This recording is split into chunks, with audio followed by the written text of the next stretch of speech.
Hoy recordamos a una leyenda que llevó el juego a nuevas alturas, el padre de la volcada, Julius Erving, en la NBA Retro.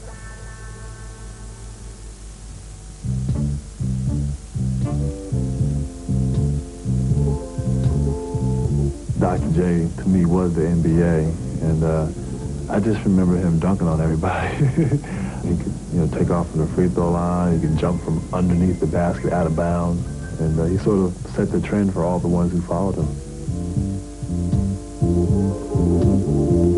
He brought so much creativity to the game. I mean, he played above the rim, he played around the rim, underneath.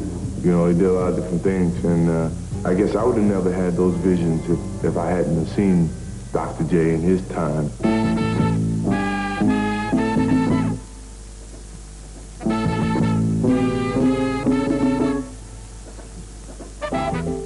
I think taking the ball to the hoop and dunking the basketball, particularly against bigger opponents, was an expression of sorts.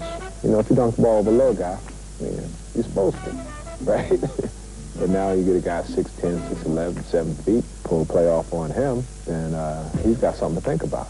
When Julius Erving came into the NBA, he had his own identity. It wasn't Julius Erving, it was Dr. J, which meant when he got on the floor, on the court, he operated on guys. Oh, doctor!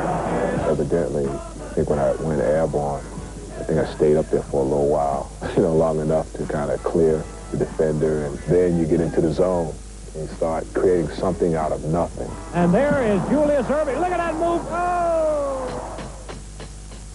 Julius was able to go to another level. Every city he went to was a sellout. And when you get to that arena, fans were rooting for Dr. J, but rooting for their team. And as long as they saw the doctor perform and do something spectacular, they went home happy. He put a little extra one on that one.